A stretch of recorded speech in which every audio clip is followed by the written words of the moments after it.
শ্রীরাম নবদ্বীপে যিনি বিষ্ণুপ্রিয়া ঠাকুরানী। হ্যালো, এই বাবু মনিটর হচ্ছে না, এই মনিটরটা চালিয়ে দাও। হ্যাঁ, যিনি করুণাকারিণী বিষ্ণুপ্রিয়া ঠাকুরানী অশোকালে গঙ্গা নদীতে জল ভরবে বলে গিয়েছিলেন কলসি কাকে ধরে। জল ভরে ঘরে ফেরার কালে বিকশিত তরুয়া তলে আজানুলম্বিত বাহু তপ্ত কাঞ্চন অসমত্ব ভুবন ভোলানো ত্রিজগণ মানসাকর্ষী স্বর্ণবর্ণ কান্তি বিনিন্দিত কারণ্য ঘন প্রেম বাদান্য আমার করুণার গৌর মূর্তির গৌর রূপ দর্শন করে আমার প্রিয়াজি তার দেখো কলসির জল ফেলতে ফেলতে এলো আপন ঘরে ফিরে। হরি হরি বল, হরি বল। গৌরূপ দেখে বিষ্ণুপ্রিয়াজি ঘরে ফিরে মরমিয়া কাঞ্চনাকে ডেকেছে। কাঞ্চনা, এই কাঞ্চনা, এদিকে আয় না। প্রিয়া, আমায় কিছু বলবি? আমি বলছিলাম কি কাঞ্চনা, আমি যে রূপের মানুষ দেখে এলাম গঙ্গার তীরে, ওই রূপের মাধুর্য যে আমি সইতে পারছি না। ওই রূপে আমার সকল দেহ মন প্রাণ যেন ডুবে গেছে রে। কাঞ্চনা বলছে, প্রিয়া আমায় একটু খুলে বল, দেখি কেমন সেই রূপের মাধুর্য, তুই কেমন রূপের মানুষ দেখেছিস? প্রিয়াজি বলছে, শুনবি? শোন, ও যে রূপ নয়, অপরূপের রূপ। আমার দেখে কি মনে হলো জানিস? মনে হলো ওগো দামিনী,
হরে কৃষ্ণ। মা,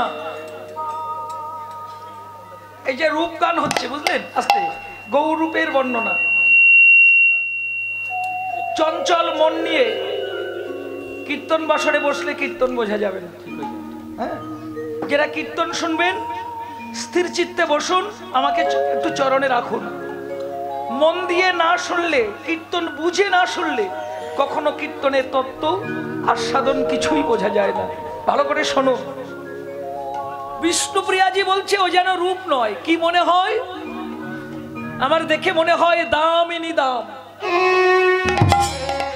আস্তে আস্তে আমার গৌরূপ দেখে বিষ্ণুপ্রিয়া দেবী বলছে আমার মনে হয় গৌরূপ নয়, দামিনী দাম। তাহলে দামিনী দাম বলতে আমরা কি বুঝলাম? একটু সাউন্ড গুলো বাড়িয়ে রাখো, কম হয়ে যাচ্ছে। দামিনী দাম বলতে আমরা কি বুঝলাম? ভালো করে শুনবেন।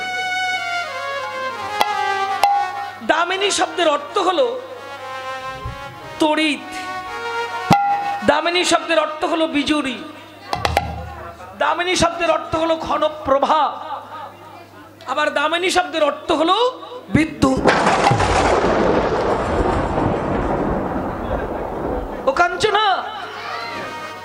গৌরূপ দেখে আমার কি মনে হলো জানিস, আমার মনে হলো না না ও যে গৌরূপ ন, আকাশে নবীন মেঘের কোলে বিদ্যুৎ চমকিত হলে ওই বিদ্যুতের যে জ্যোতিষুধা প্রতিভাত হয়, প্রতিফলিত হয়, পরিলক্ষিত হয়, শোভমান হয়, দৃশ্যমান হয়, আমার মনে হয় কি জানিস,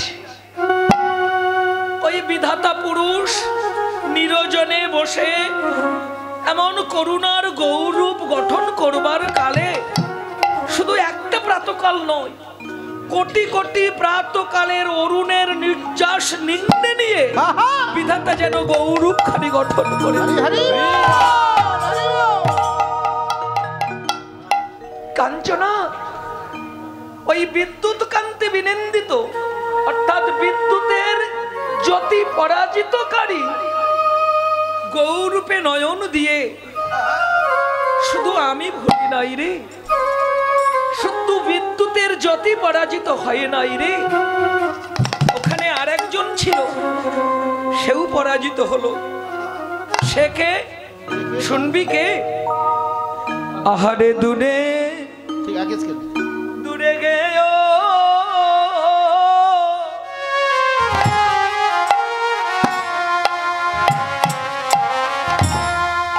দরপকরা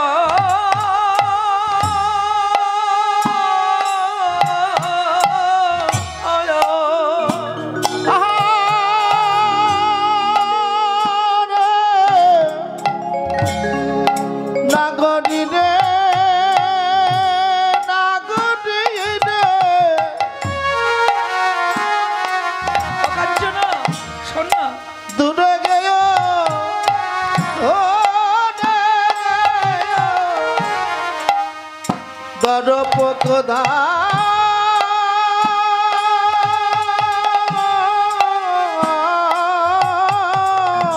দরপ দূরেতে গেল রে, দূরেতে গেল রে, দরপ দূরেতে গেল রে, দূরেতে গেল রে, গৌর রূপে নয়ন দিয়ে দরপ দূরে গেল রে, এই গৌর রূপে নয়ন দিয়ে দূরেতে গেল রে, ওরে চিরদিন যায় দরপ ছিল দূরেতে গেল রে, চিরদিন যার দর্প ছিল দর্প দূরেতে গেল রে।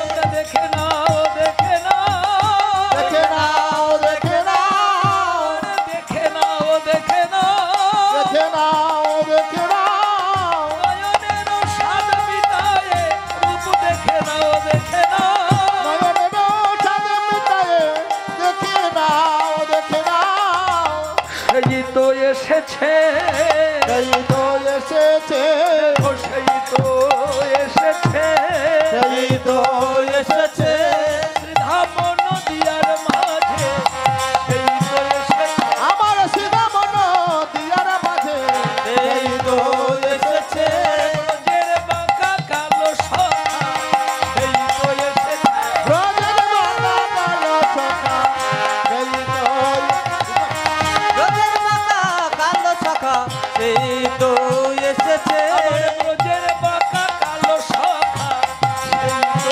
এসেছে, আমার ব্রজের বাঁকা কালো সখা, সেই তো এসেছে, যে সেই তো বটে গা, সেই তো বটে গা, সেই তো বটে গা, সেই তো বটে গা, গোবিন্দের গোড়া ধারণা, সেই তো বটে গা, গোবিন্দর গড়া ধারণা, সেই তো বটে গা, প্রকৃতই প্রকৃতি, প্রকৃতই প্রকৃতি, প্রকৃতই প্রকৃতি, প্রকৃতই প্রকৃতি, রাধা কৃষ্ণ একাকৃতি, প্রকৃতই প্রকৃতি, রাধা কৃষ্ণ একাকৃতি, প্রকৃতই প্রকৃতি, কেন রাধা কৃষ্ণ একাকৃতি, প্রকৃতই প্রকৃতি, বিলাস বিবরত মূর্তি, প্রকৃতই প্রকৃতি, বিলাস বিবর্ত মূর্তি, প্রকৃতই প্রকৃতি, মহারাস বিলাসের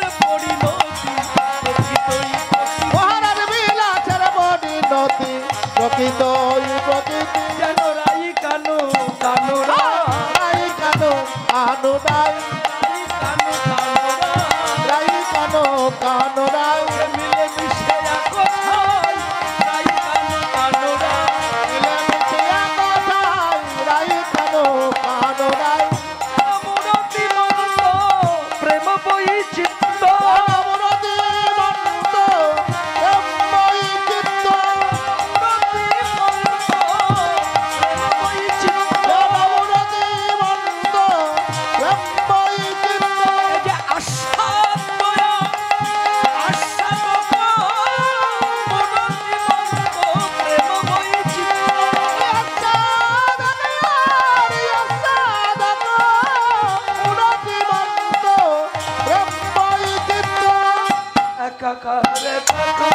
কারাকার কাকার ভক্ত ভগবানের বিকার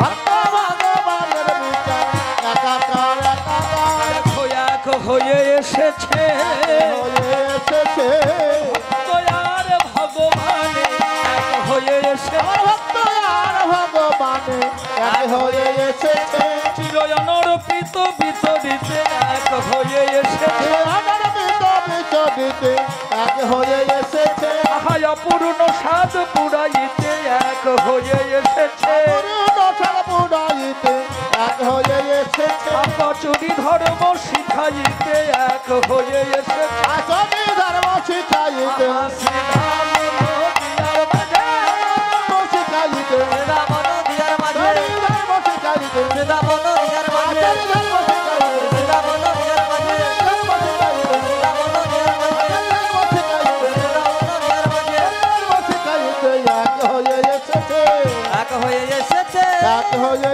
এসেছে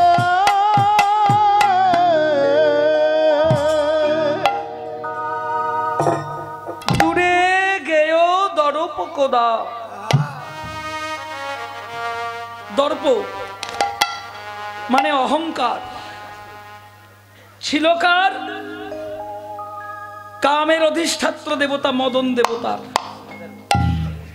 আস্তে আস্তে দর্প ছিল কার মদন দেবতার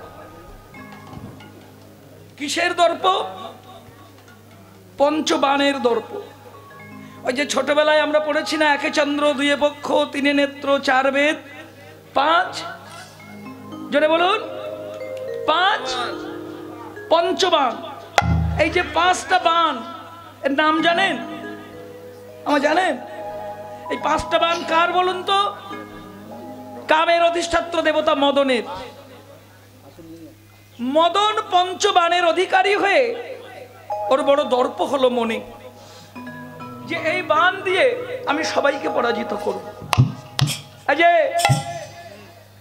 আয় খোকা ওখানে কি করছিস এদিকে আয় এদিকে আয় আমি ডাকছি তোকে এদিকে আয় না না তোমাকে নয় খোকাকে ডাকছে তার বাবা খোকা মানে মদন মদনকে ডাকছে মদনের বাবা হ্যাঁ তোমাকে নয় মদনকে চেনো না আরে কামের অধিষ্ঠাত্র দেবতা মদন তার বাবার নাম কি মদনের বাবার নাম হলো সৃষ্টিকর্তা ব্রহ্মা হ্যাঁ মদন হ্যাঁ বলো তুই তো আমার সন্তান আমি তোর পিতা আমি তোকে কিছু করতে চাই দান পিতা আমাকে কিছু দেবে দাও দাও দাও আগের থেকে বলবে তো দেবে তো দাও তাড়াতাড়ি দাও এই যে ধর হ্যাঁ নে নে ধর নে নে এটা কি বাবা এ ভালো জিনিস না তো মদন বলছো পিতা তুমি দিলে আমায় কি তা এগুলো কি বলে বুঝলি না তুই আমার সন্তান তোর ক্ষমতা বাড়িয়ে দিলাম দিলাম 5টা বাণ মানে বাণ নিয়ে আমি কি করব কোথায় টাকা দেবে পয়সা দেবে সম্পত্তি দেবে দিলে বান কি হবে আরে বাণ তুই দেবতা তাই তোর ক্ষমতা বাড়িয়ে দিলাম তুই জানিস না এই বাণ গচ্ছিত রাখ তুই দেখবি এই পঞ্চবাণের ক্ষমতা কত পিতা ব্রহ্মা তো বাণ দিয়ে চলে গেল আর মদন মনে মনে ভাবতে লাগলো তাই তো পিতা দিয়েছে পঞ্চবাণের ক্ষমতা কিন্তু এই বানের ক্ষমতা কতটা, কাকে মারবো আর আমি বুঝবো কোথা। এই ব্রহ্মলোকে তো কেউ নাই যাকে বানটা মারা যায়। কাকে মারবো কাকে মারবো। মদন দুষ্ট মনে মনে ভাবলো ব্রহ্মলোকে তো কেউ নাই, তাহলে কাকে মারা। একজন আছে, একজন আছে, পাওয়া গেছে। তিনি কে? তিনি অন্য কেউ নন, সে হচ্ছে আমার বাবা। পিতা, তুমি দিয়েছো আমায় পঞ্চবাণের ক্ষমতা, আমি তোমার বান তোমায় মেরে বুঝবো বানের ক্ষমতা কতটা। বলে আরে ভাই, হ্যাঁ দেখেছেন, আজকালকার দিন এটাই চলছে। সারা জীবন পরিশ্রম করে বাবা সম্পত্তি করে যায় ছেলের জন্য, আর ছেলে একটু বড় হলেই বলে বাবা তুমি কি করলে আমার কাছে। এই যে পিতা ব্রহ্মা, তুমি সৃষ্টিকর্তা, আস্তে আস্তে তুমি তো ধ্যান করছো, তোমার বান আমি তোমাকে মারবো। আমার মদনের দর্প কিভাবে হলো সেটা বলছি। মদন কি করলো? ওই পঞ্চবাণের একটি বান নিয়ে তার পিতা ব্রহ্মাকে নিক্ষেপ করে দিল। অশাস্ত্রীয় কোনো কথা আমি বলবো না, একটু মন দিয়ে শুনুন, ভালো লাগবে।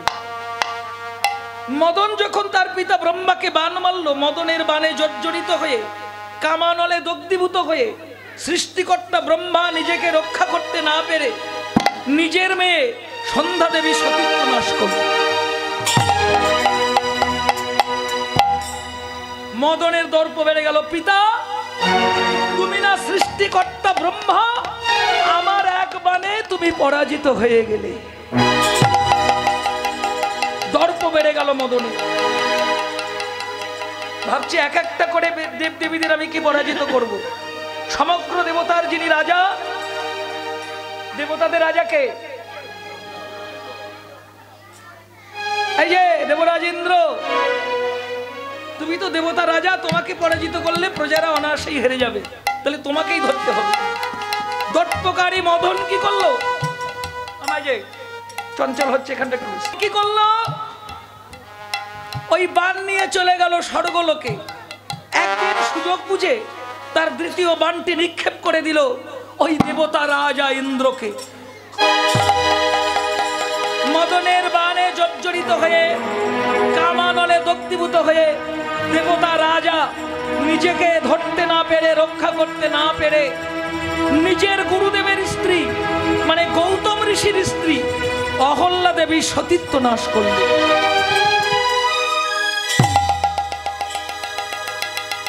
তার পরিণাম কি হয়েছিল সেটাও আপনারা জানেন। হ্যাঁ, গৌতম ঋষি তার গুরুদেব অভিশাপ দিয়েছিল যে তুই সন্তান হয়ে মাতৃদার হরণ করলি, তো সর্বাঙ্গে ভোগ চিহ্ন মানে জনি চিহ্ন দেখা।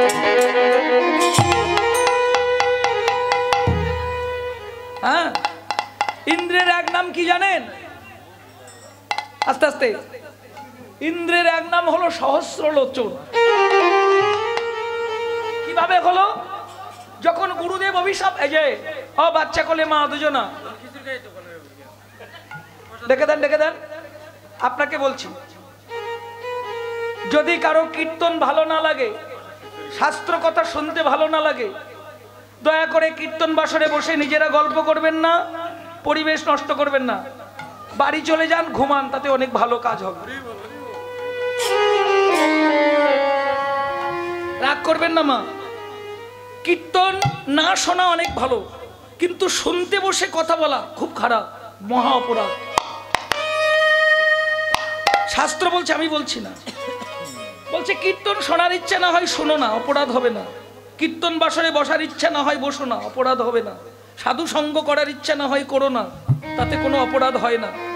কিন্তু যারা সাধু সঙ্গে বসে, কীর্তন বাসরে বসে, কীর্তন শ্রবণ ভজনে বসে আন কথা বলে, মায়ার গল্প করে, কীর্তনের পরিবেশ নষ্ট করে, কীর্তন অশ্রদ্ধা অভক্তি করে, তারা ওই 64 প্রকার সেবা অপরাধের মধ্যে এক প্রকার অপরাধ নিয়ে নিজের বাড়ি ফিরে যায়।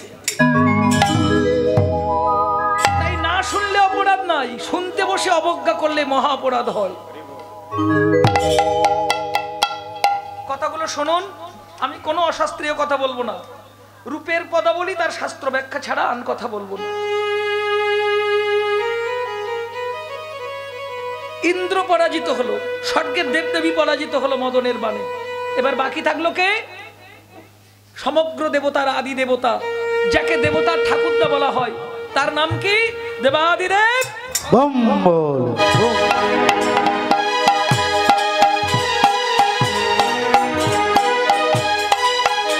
মহাদেব, আমি দর্পকারী মদন, আমার এক বাণে আমার পিতা ব্রহ্মার হয়েছে পতন। আমার এক বাণে স্বর্গের রাজা ইন্দ্র আর তার প্রজা দেব দেবীরা পরাজিত হয়েছে।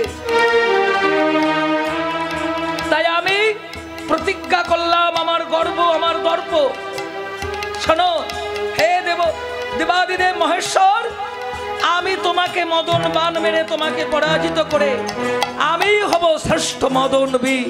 হরি বল।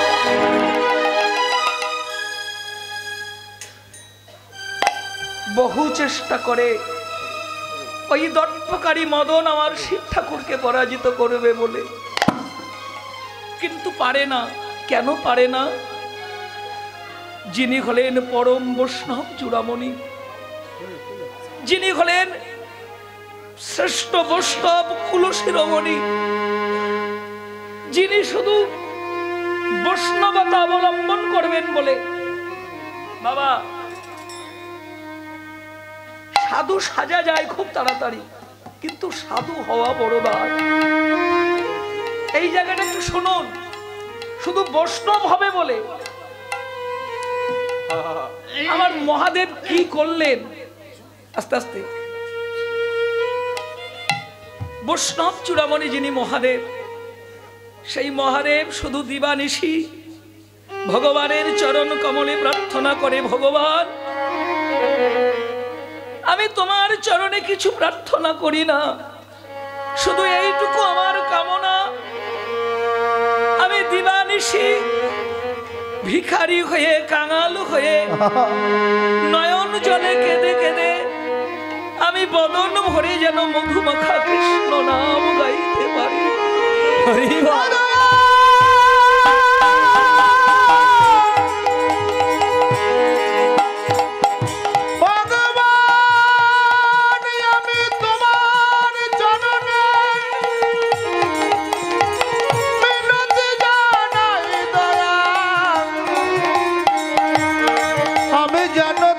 চরণের দাস হতে পারে,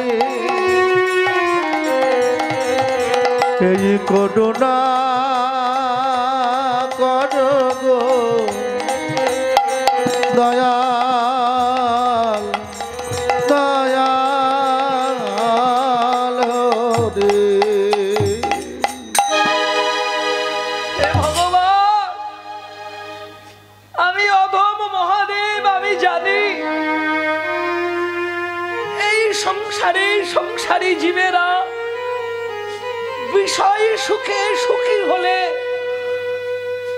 তারা তোমার নাম কখনো বদনে না বলে। হরি বল। এই সংসারী জীবেরা সংসার সুখে সুখী হলে তোমার নাম তারা করতে চায় না, সকল ভজন যায় ভুলে। তাই আমি কোনো সুখ চাই না, আমি স্বর্গ সুখ চাই না, স্বর্গের সিংহাসন চাই না, স্বর্গে রাজভোগ সেবা করতে চাই না, পারিজাত পুষ্পের মালা আমি গলায় পড়তে চাই না।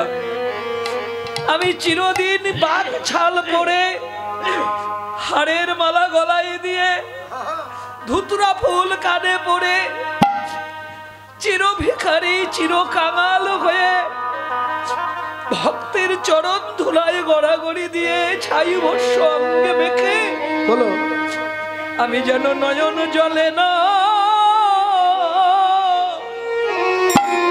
কৃষ্ণ নাম গাইতে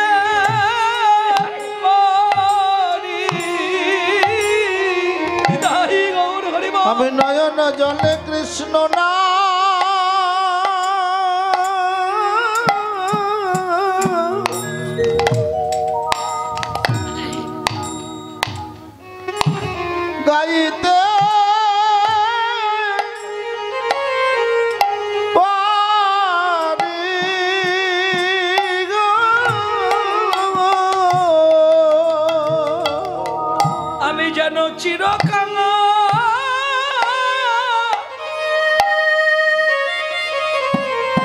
চিরকাঙাল হতে পারি।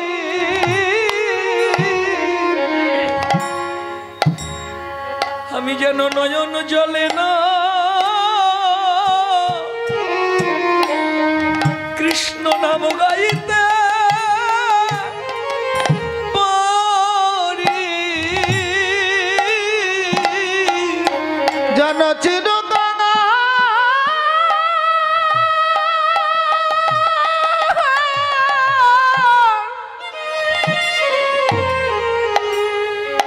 চিরকাঙাল সাজতে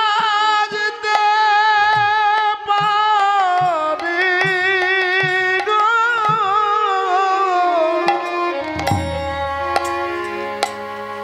আমি যেন নয়ন যেন নয়ন জলে কৃষ্ণ না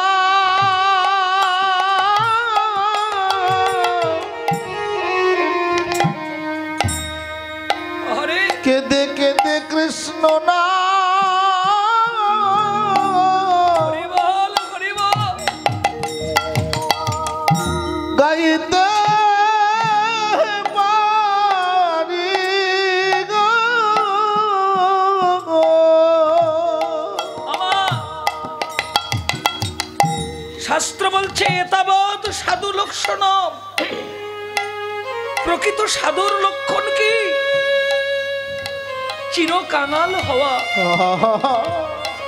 প্রকৃত বৈষ্ণবের লক্ষণ কি? চিরভিখারী হওয়া। বৃন্দাবনের বাবাজি মহারাজরা বলেছিলেন, ওগো ভক্তগণ, তোমাদের চরণ ধরে করি নিবেদন, তোমরা দয়া করে কাউকে সাধু সাজিয়ে দিও না, আর নিজে সাধু সেজো না। কারণ সাজগোজে বড় অভিমান, সাজগোজে ভজন ধ্বংস হয়ে যায়। হরি বল। যদি কৃষ্ণ নাম করতে চাও তবে চিরকাঙাল চিরভিখারী হয়ে নয়ন জলে ভক্তের চরণ তলে গড়াগড়ি দাও। যদি ভক্তি রানীর কৃপা নিতে চাও তবে নীতি নীতি ভক্ত সঙ্গ করো। তবে নীতি নীতি ভক্ত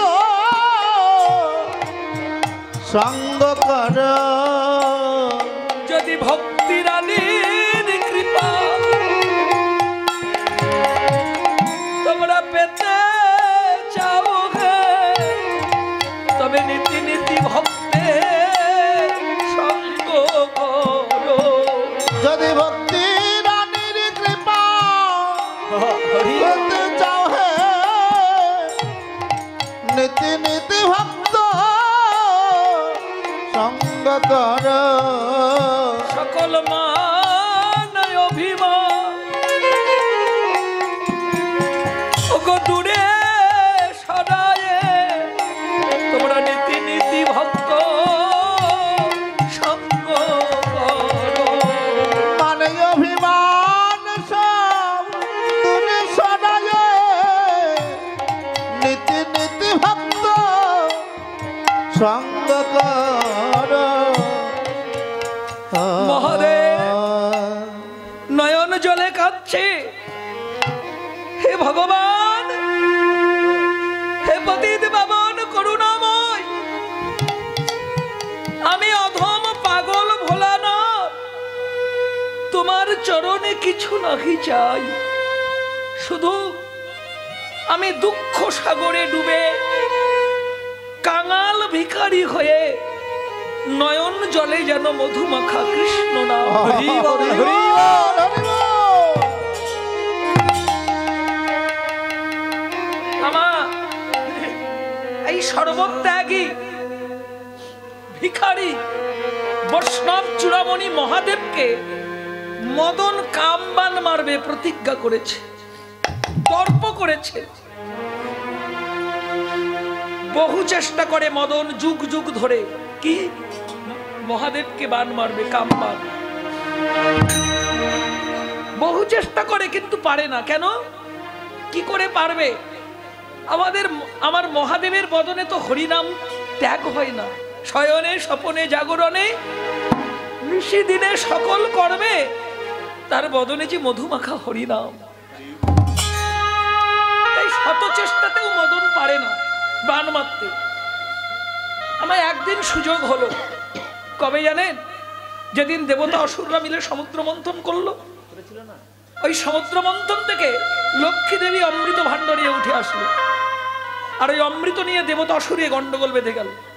অসুররা বললো আমরা পান করব, আর দেবতারা বলে আমরা পান করে আমরা অমর হব। এই অসুর দেবতার গন্ডগোল থামাতে ভগবান নারায়ণ এসেছিল নারী মূর্তি ধরে ওই অমৃত নেবে বলে। আর ভগবানের নারী মূর্তি দেখে ওখানে মহাদেবও বসেছিল। হঠাৎ তার মনে ভগবান যিনি সর্বরূপের আধার, তিনি যদি কোনো জীবকে ভোলাতে নারী সাজে, আর কি কেউ চুপ করে বসে থাকতে পারে? মহাদেব বসেছিল, সে তো হরিনামে ধ্যান করছিল। হঠাৎ তার লক্ষ্য পড়ে গেল ওই ভগবানের নারী মূর্তি। আহা মরি মরি রূপের মাধুরী, ওগো তুমি কে? এই যে ভগবানের রূপে আকৃষ্ট হয়ে মহাদেবের বদন থেকে হরিনাম উধাও হয়ে গেল। মদন দেখলো এই তো সুযোগ, বৈষ্ণব মহাদেবের মুখে হরিনাম নয়, ভগবানের নারী রূপে আকৃষ্ট হয়। এই সুযোগে তো বানটা মারা যায়। দেরি না করে মদন তার তৃতীয় দর্পের মদন বান মেরে দিল মহাদেবের উপরে। মদনের বানে জর্জরিত হয়ে, মদনানলে দগ্ধীভূত হয়ে বৈষ্ণব চূড়ামণি হরিনাম ভুলে উঠে দাঁড়ালো। আহা ওগো তুমি কে? অপরূপা রমণী, ভুবন মোহিনী, তুমি কি কোনো দেবকন্যা নাকি কোনো গন্ধর্ব দুহিতা? যেই হও না কেন, আমি মহাদেব তোমায় আলিঙ্গন দিতে চাই। মদনের বানে কি হলো দেখো, ছুটতে লাগলো। দাঁড়াও, আমি তোমায় আলিঙ্গন দেবো।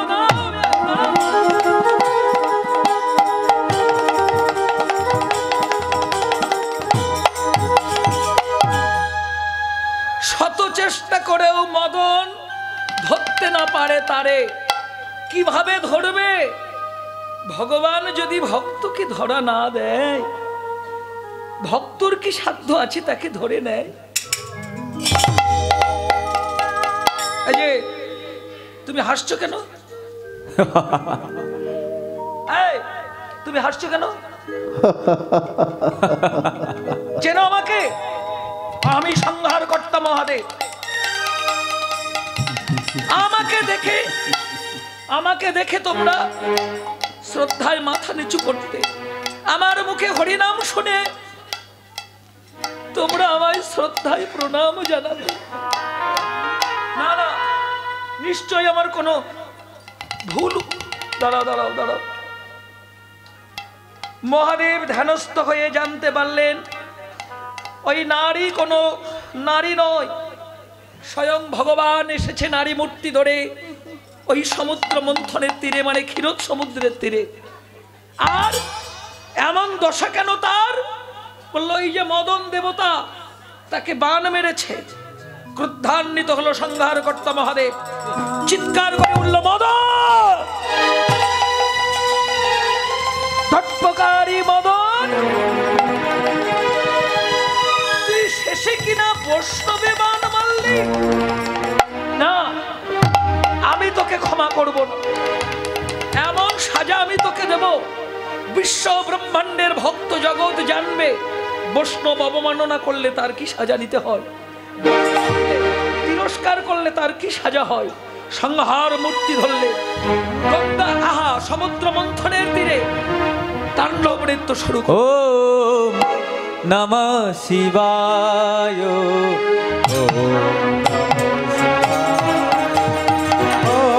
নমঃ শিবায়, হর হর বম বম হর হর, হর বম বম হর হর, পুরুষোত্তম শিব সুন্দর ও নম শিবায় ও নম শিবায় নৃত্য করিতে করিতে মহাদেবের নয়নে ক্রোধানলের সৃষ্টি হলো। নয়নের আগুনে পুড়ে আগুনে গল্পকারী মদনের দেহ ভস্মীভূত হলো।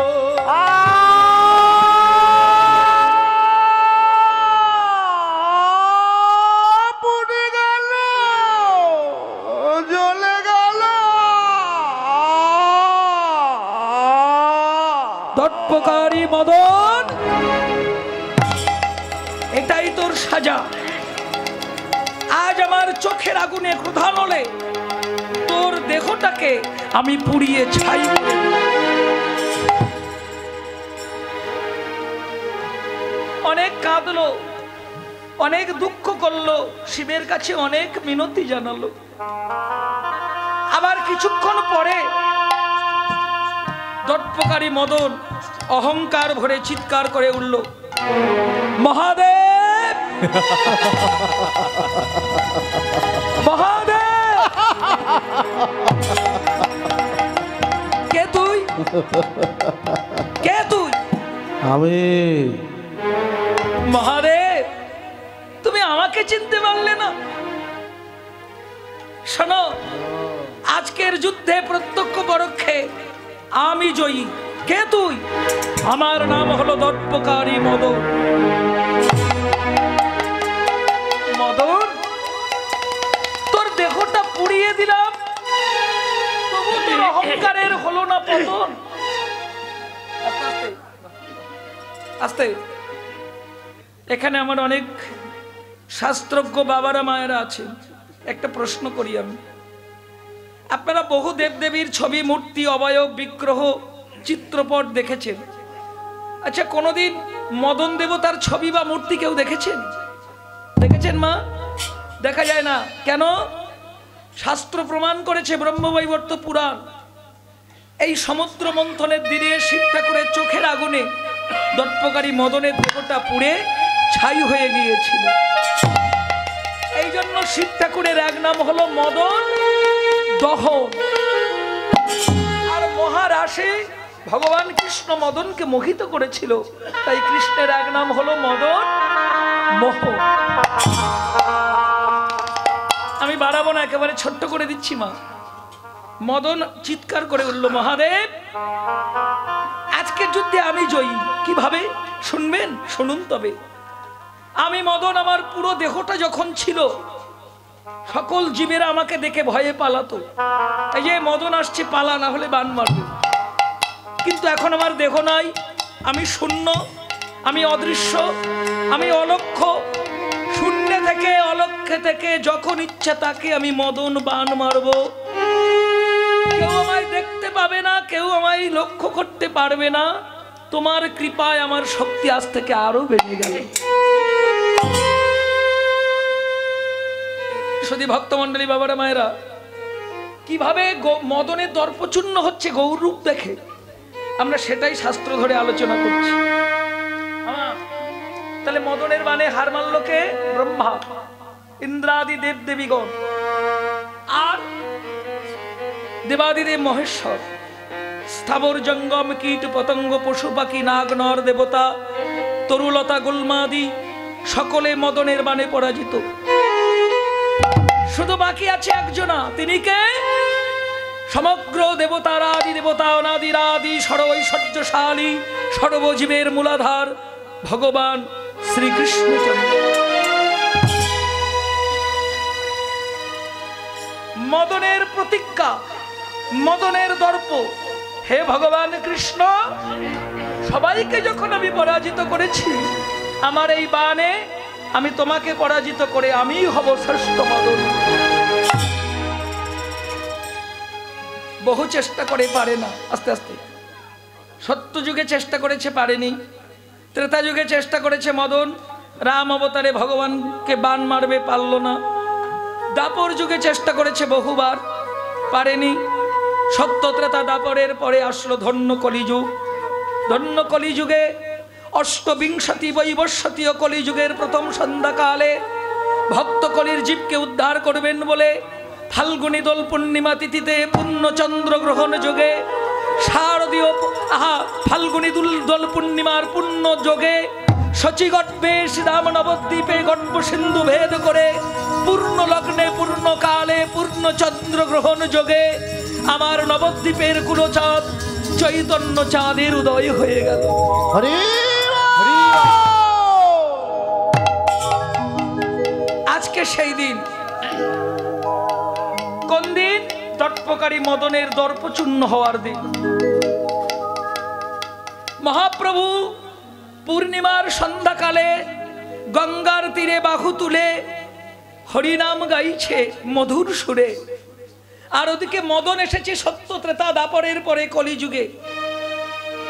মনে তার বড় অহংকার, হে ভগবান, সত্য যুগে পারলাম না, শত চেষ্টাতেও ত্রেতা যুগে হলো না, দাপর যুগেও হলো না বাসনা পূর্ণ, এসেছি কলিযুগে।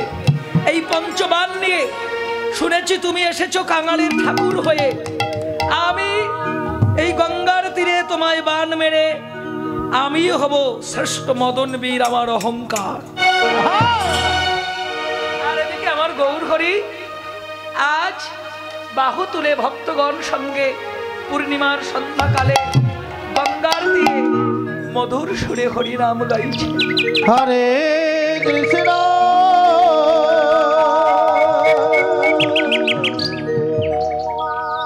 হরে কৃষ্ণ কৃষ্ণ কৃষ্ণ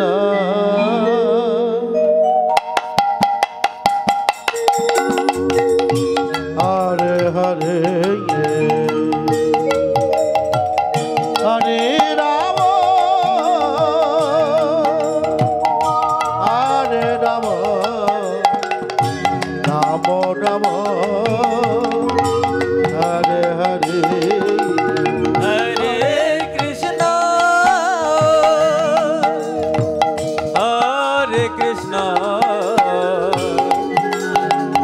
কৃষ্ণ কৃষ্ণ হরে হরে হরে রাম হরে রাম রাম রাম হরে হরে জয় চৈতন্য মহাপ্রভু কি, পতিত পাবন গৌর হরি কি, নবদ্বীপ বিহারী গৌর হরি কি। আমি কি শুনছি? ওই তো গঙ্গার তীরে হাজার হাজার ভক্তগণ কার যেন জয়ধ্বনি করছে। দেখি তো, মদন এগিয়ে গেল। কি আমি কি দেখছি? ওই তো হাজার হাজার ভক্তগণের মাঝে একজন সোনার বর্ণ মানুষ। যে কীর্তন মিডিয়া দাদা খুব ভালো দাদা আছে, সবাই চলে গেলে এটা যাবি না, এটা থাকবি। খুব ভালো, এনার চ্যানেলে ভালো ভালো কীর্তন আছে। কীর্তন মিডিয়া টিম লিখবেন, অনেক কীর্তন আসবে, আপনারা শুনবেন। আমাদের অনেক কীর্তন ছাড়া আছে।